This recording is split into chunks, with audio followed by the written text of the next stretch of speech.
Again good evening बच्चों। अब नया टॉपिक हम शुरू करते हैं। आज पिछली क्लास में हमने आपको पढ़ाया फैमिली ऑफ प्लेन और आपने बहुत सफलतापूर्वक किया, होमवर्क भी किया, 28.8 एक्सरसाइज किया था ना आर.डी. शर्मा से। अब प्लेन की कहानी यहीं पे होती है ख़त्म। अब शुरू होता है किसकी कहानी? Line and plane. Line and plane.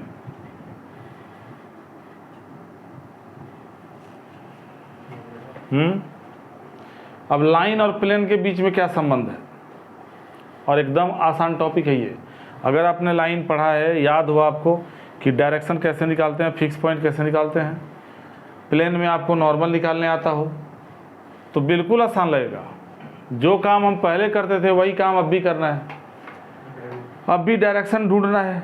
अब लाइन और प्लेन का संबंध देगा, कभी लाइन प्लेन के पैरेलल दे देगा और कभी लाइन प्लेन के ऊपर दे देगा, अभी कभी लाइन प्लेन के परपेंडिकुलर दे देगा और कभी दे देगा कि लाइन तिरछा काट रहा है। ये सारी चीज़ें पढ़नी है हमें। तो लाइन एंड प्लेन में पहले छोटे छोटे जो कंसेप्ट हैं उनको सीख लेते हैं। जैसे पहला कंसेप्ट आ गया, a line is parallel to a plane if. अब इफ के बाद का जवाब हमें देना है कि एक लाइन किसी प्लेन के पैरेलल होगा तो कब होगा, क्या रीजन होना चाहिए। तो ये प्लेन हो गया, प्लेन पहले बना लो।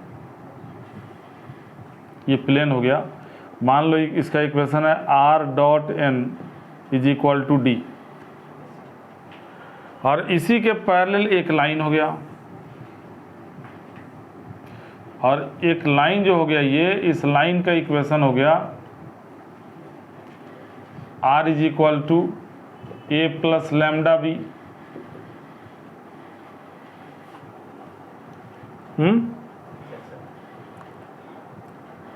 अब देखो, ये सिर्फ देखो कि जो प्लेन का नॉर्मल है और जो लाइन का डायरेक्शन है उसमें क्या संबंध है। लाइन का जो डायरेक्शन है वो लाइन की दिशा बताती है, अब प्लेन का जो नॉर्मल है वो बताता है कि हाँ मैं परपेंडिकुलर हूँ, मेरा बेस कैसा है, वो भी एक तरीके से दिशा ही बताता है।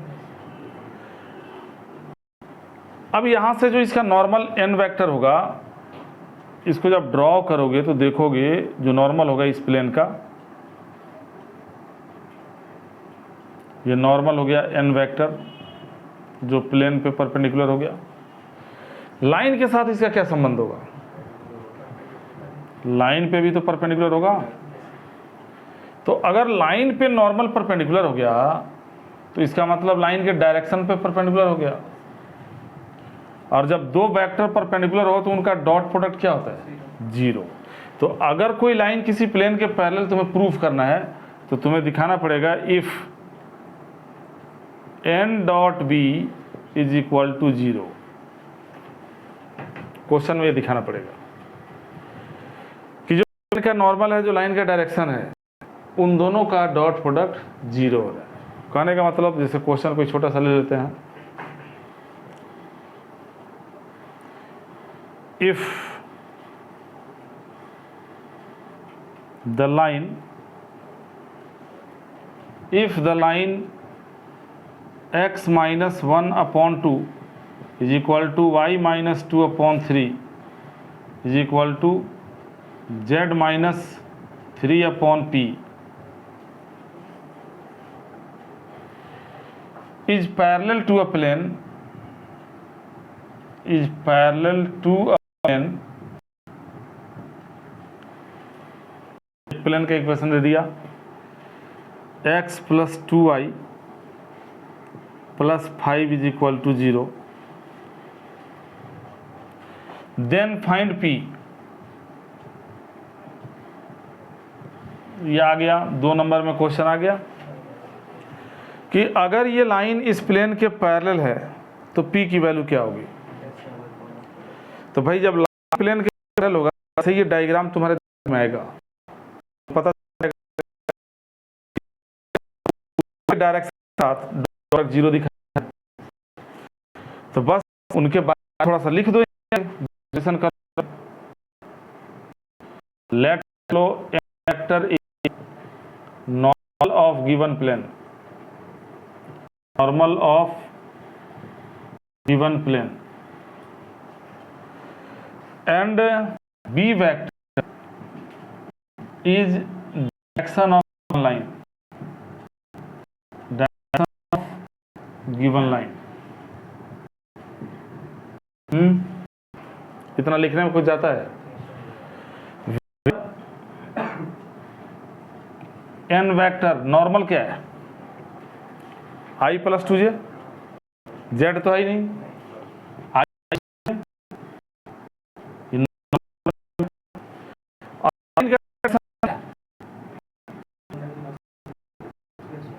नीचे ही तो होता है, लाइन दुरुस्त है, वाई जेड के इनटू में कोई कोफिशिएंट नहीं है, तो सीधा सीधा डायरेक्शन मिल गया 2i cap plus cap plus P के कैप। हमें पता है कि लाइन अगर पैरेलल है तो n डॉट बी 0 होगा। अरे इन बकरों को हलाल होना है तभी तो निकाल के लाए कि बाहर आओ, तुम्हारे में निर्दोष क्यों होंगे? तुम मरो, तुम दोनों बकरे हो। लिखोगे यहाँ पे line is parallel to the given, line is parallel to the given plane, therefore n dot b is equal to 0 हो गया ना। अब n डॉट b करो, i का i से कर दोगे 2 हो जाएगा और j का j से करोगे 6 हो जाएगा। अब देखो p तो गया, अब मतलब हुआ अगर गैप नहीं होता तो की वैल्यू नहीं, p गैप होने का मतलब of condition is not possible, is not possible for any p belongs to real number। p किसी भी रियल वैल्यू के लिए इस टाइप का कंडीशन पॉसिबल नहीं है, यानी ये लाइन इसके पैरेलल हो ही नहीं सकती कभी। समझ में आ रही है बात? और अगर P नहीं फंसता चल जाता तो इसका मतलब पैरेलल पॉसिबल है। तो ये था लाइन एंड प्लेन पहला कंडीशन। अब दूसरा कंडीशन मैं बताता हूँ। अभी सीखा कि लाइन प्लेन के पैरेलल हो तो कैसे साबित करेंगे इस बात को, तो डॉट बी 0 दिखा देंगे। अगर ये लाइन के ऊपर हो तब कैसे साबित करेंगे? एन बी से थोड़े काम चलेगा, तो इसको मिटा लेते हैं, तो ले लो भाई उसको। अब आता है कंडीशन नंबर 2, ये पहला कंडीशन मिटाओ। अब कंडीशन नंबर 2 हो गया, ऊपर जा रहा है तब क्या, तब इस बात कैसे साबित करोगे?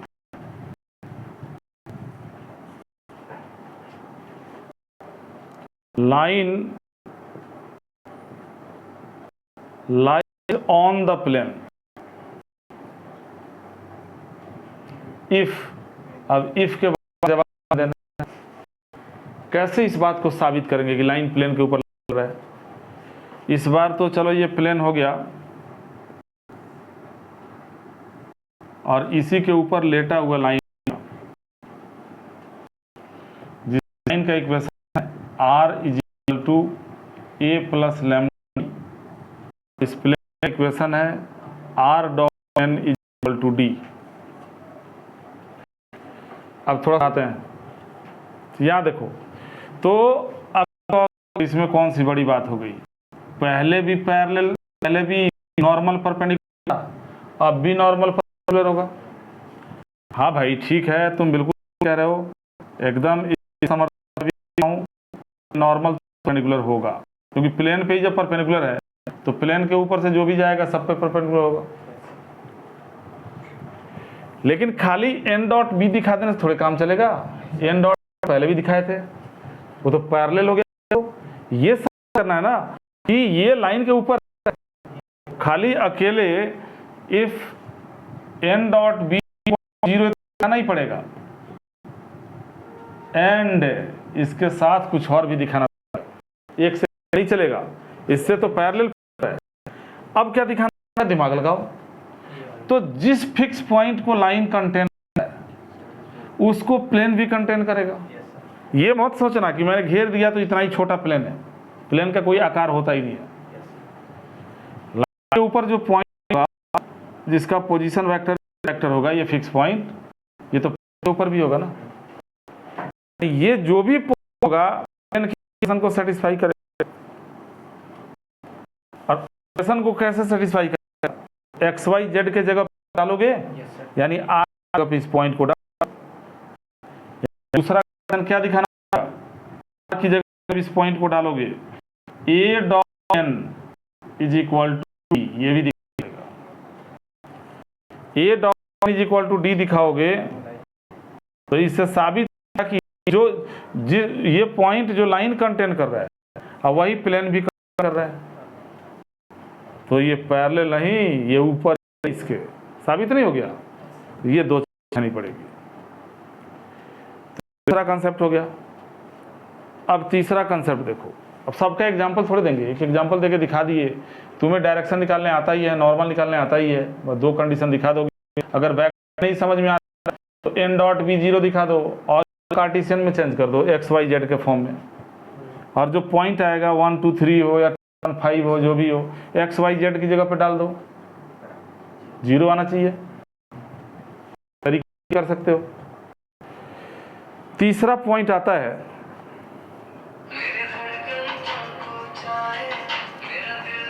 अरे आज एक ही मीटिंग पढ़ाऊंगा तब ये ठीक नहीं लग रहा। तीसरा पॉइंट देखो, तीसरा पॉइंट है angle between line and plane, line plane के बीच। वैसे इस साल के लिए एंगल निकालना रिड्यूस हो गया, हट गया सिलेबस से। 10-12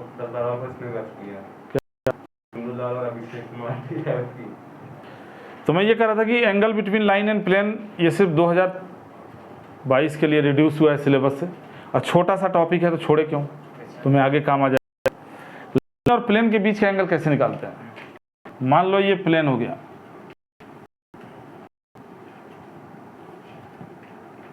और ये ये देखो छेद से गुजारा है लाइन।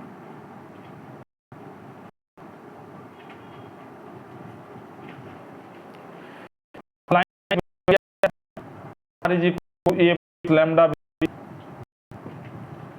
और इस प्लेन का भी इक्वेशन दिया है, R dot N is equal to D, और हमें एंगल निकालना है।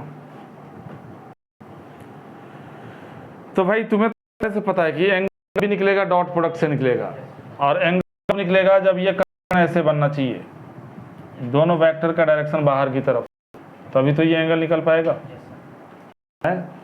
अब यहाँ देखो, ये तो डायरेक्शन चलो बन रहा है, ये में तो डायरेक्शन होता ही है। ये तो मान लो चलो बी वेक्टर हो, क्या गया, बी वेक्टर है। लेकिन ये कोई थोड़ी ना, ये देखना, ये प्लेन का जो सरफेस है इसमें तो कोई डायरेक्शन होता ही नहीं है। तो जब ये वेक्टर मिल गया, ये वेक्टर ही नहीं है, तो ये एंगल कहाँ निकाल लोगे। ये थीटा हमारा, यही तो है प्लेन और लाइन के बीच में, और ये फंस गया क्योंकि वेक्टर मालूम है, दूसरा मालूम। अब दिमाग लगाओ भाई, थीटा फंसा हुआ है, इसको बाहर क्या किया जाए कि थीटा भी निकल जाए और हमें कुछ नया ना ढूंढना पड़े। अरे तो थोड़ा दिमाग लगाओ। ये नॉर्मल किस काम के लिए नॉर्मल, अरे नॉर्मल यहाँ पे परपेंडिकुलर है ना, ये देखो ये आ गए महाराज।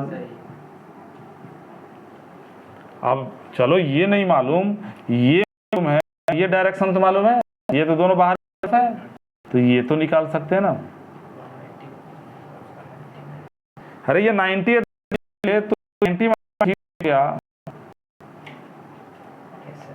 अब एंगल का कौन सा लगाओगे, angle between line and plane,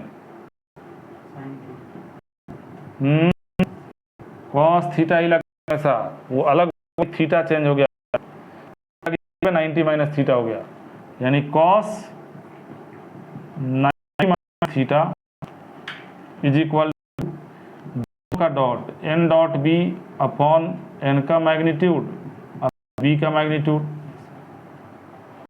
और कॉस 90 माइनस थीटा क्या होता है? साइन थीटा होता है। Sine theta equal to same यही, तो थीटा इज इक्वल टू क्या हो जाएगा? Sine inverse n dot b upon n का मैग्नीट्यूड बी का मैग्नीट्यूड। देखो एंगल निकालते समय पहली बार तुम तो इतना निकाला, ट्रायंगल के एंगल्स निकाले हमने, वहाँ का भी साइन लगाना पड़ा, कॉस से ही पूरा सॉल्व हुआ है। अब हमें लाइन और के इक्वेशन मिल जाएगा, तुम्हें एंगल निकालने आता ही है और डायरेक्शन निकालने आता है, नहीं कर दोगे। अब इसमें अगर एन डॉट जीरो, इसका मतलब क्या है? अगर n dot equal to zero, b आ जाएगा, इससे लाइन प्लेन पे आ जाएगा। अरे एन डॉट बी कब जीरो होगा? 90 एंगल, एन तो आपको चलेगा नहीं, तो खुद ही 90 पे, को जमीन पे आना पड़ेगा। तो ये ध्यान रखना। परपेंडिकुलर कब होगा? कोई भी लाइन प्लेन परपेंडिकुलर कब होगा? एक थोड़ा सा जगह है तो बता ही देते हैं। A line perpendicular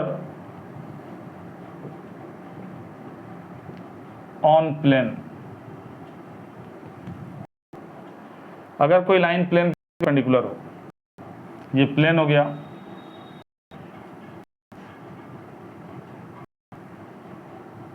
प्लेन हो गया,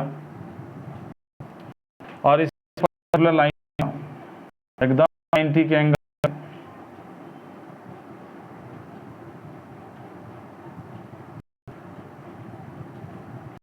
ये लाइन हो गया।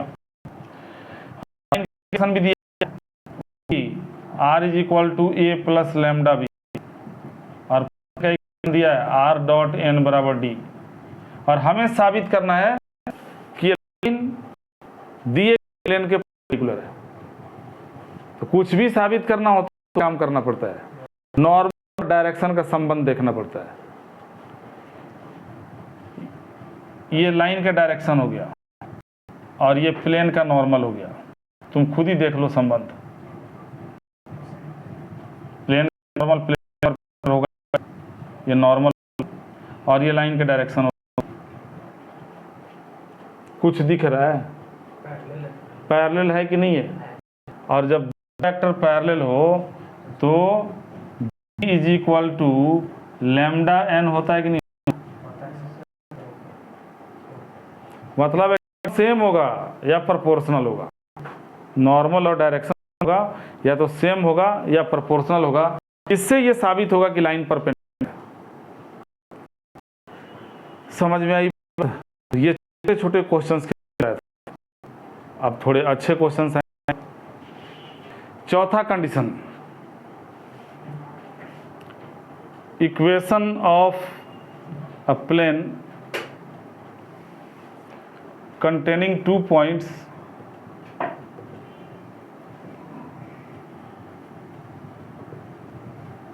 and parallel to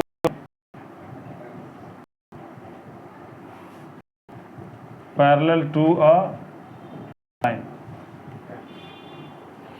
प्लेन का इक्वेशन अगर वो 2 पॉइंट को कंटेन कर रहा हो, अ लाइन के पैरेलल, प्लेन किसी प्लेन पे मान लो 2 पॉइंट अगर दे दे, एक पॉइंट ए दे दिया जिसका पोजीशन वेक्टर ए वेक्टर है, और दूसरा बी दे दिया जिसका पोजीशन वेक्टर बी वेक्टर है। इधर ध्यान, और यही जो है एक लाइन पैरेलल भी, ये लो, और किस लाइन के पैरेलल दिया? तो R is equal to A1 plus lambda B1, A1 B1 ले लिया क्योंकि इसको ए बी मान लिया है। तुम्हें क्या चाहिए? प्लेन का इक्वेशन ही चाहिए। स्टार फार्मूला तो याद होगा, क्या था? R dot N is equal to A dot N. यानी हमें प्लेन के ऊपर पॉइंट चाहिए और नॉर्मल चाहिए, तो पॉइंट तो भरपूर मिल रहा है, नॉर्मल चाहिए तो ढूंढो दो वेक्टर ढूंढो जो प्लेन के या तो ऊपर हो या प्लेन के पैरेलल हो या दोनों पैरेलल हो। अब एक तो ए बी से बन गया, एकदम सही बोला, और दूसरा वेक्टर मिल गया लाइन का डायरेक्शन b1 वेक्टर। इन दोनों का जब क्रॉस करेंगे तो क्रॉस करने पे क्या मिलता है? हाँ, एक ऐसा वेक्टर मिलता है जो दोनों पे परपेंडिकुलर होगा। तो जब दोनों पे परपेंडिकुलर होगा, ये कर दिया क्रॉस हमने, तो ये हमारे प्लेन पे परपेंडिकुलर नहीं हो गया, तो हमें नॉर्मल मिल नहीं गया। नॉर्मल कैसे मिला?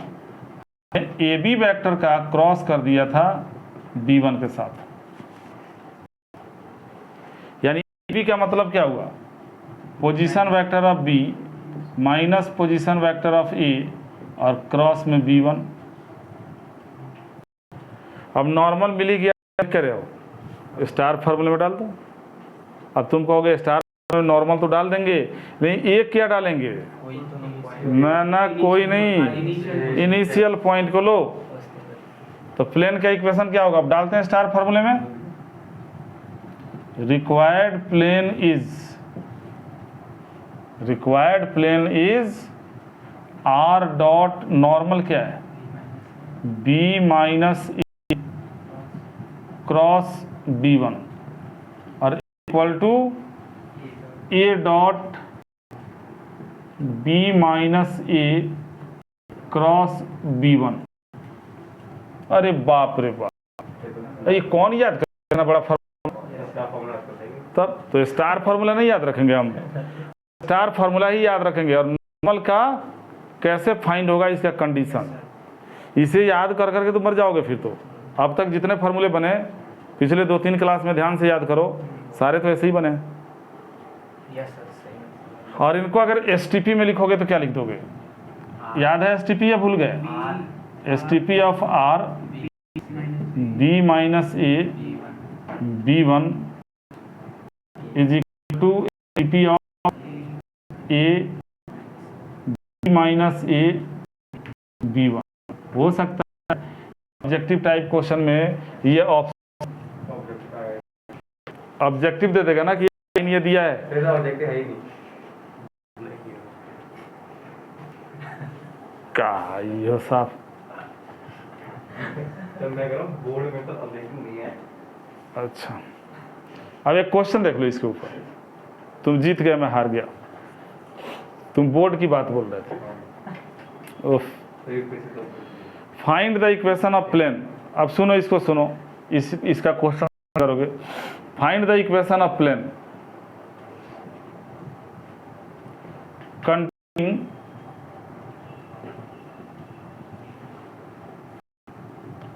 (1 to 1) and 3 minus 1 5 and parallel to x-axis, parallel to x-axis।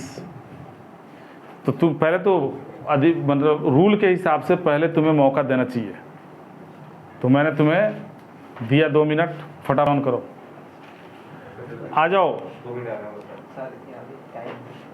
अब सॉल्यूशन देखते हैं इसका, 2 मिनट रह रहा है तो लेट किया। A vector is equal to i cap plus 2 j cap plus k cap is position vector of point P। And हो गई तो दोबारा जोड़ना पड़ेगा। यही होगा। पोजीशन वेक्टर P क्या हो गया? P ले लो या यहाँ पे A ले लो, कैपिटल A ले लो। And B vector is equal to, दूसरे पॉइंट को B वेक्टर मान लो, 3i cap minus j cap plus 5k cap is position vector of point B। मान लो इसको, प्लेन के ऊपर ही तो दोनों पॉइंट, अरे प्लेन हो गया। एक जगह ये पॉइंट है ए, इसका कोऑर्डिनेट है 1 2 1 1 2 1, दूसरी जगह पे बी है, इसका कोऑर्डिनेट 3 -1 5। अरे जो पॉइंट दिया था 1 2 1 और 3 -1 5, और एक्स एक्सिस इसके पैरेलल है, ये एक्स एक्सिस है। तो अभी तो पढ़ाया था कि एक वेक्टर ये बन गया और दूसरा वेक्टर एक्स एक्सिस हो गया। एक्स एक्सिस का डायरेक्शन भी तो आई कैप होता है, तो ए बी का और आई कैप का क्रॉस करोगे तो ये नॉर्मल नहीं जाएगा, यानी नॉर्मल यहाँ पे क्या बनेगा, A B cross I cap. तो ए बी वेक्टर पहले निकालो ना, बी माइनस ए करो, ये बी है ये ए है, 3 में से 1 गया 2 आई कैप, और -1 में से गया -j कैप, और 5 में से 1 गया 4 k कैप। निकल गया अभी वेक्टर। अब नॉर्मल निकालो, ए बी और आई कैप को करो क्रॉस, आई जे के, पहले ए बी का डायरेक्शन रेशियो डालो, 2 - 3 4, अब आई का डालो, तो आई का क्या है 1 0 0, आई के पास और कुछ है ही नहीं, जे के नहीं है तो 0 0 ही तो होगा। अब एक्सपेंड कर दो, आई इंटू 0 आई कैप हो गया, -j इंटू -4 तो k कैप हो गया, और k इंटू +3 तो 3 k कैप हो गया, मिल गया नॉर्मल। और ए वेक्टर हमारे पास है ही, ये रहा ए वेक्टर इनिशियल पॉइंट। डालो स्टार फॉर्मूले में, रिक्वायर्ड प्लेन क्या होगा, क्या है star formula, r dot normal यानी 4j cap 3k cap is equal to a dot normal, इस a का और नॉर्मल का डॉट करो, तो j से j का करोगे तो 2 × 4 हो गया 8, और k से k का करोगे तो कितना हो जाएगा +3। अरे a डॉट n कर रहे हो ना, यही तो बना।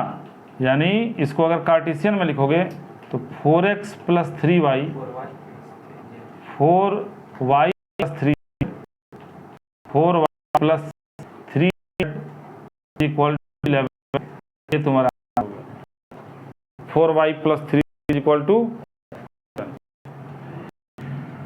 तो आंसर तुम्हारा नहीं आया। अब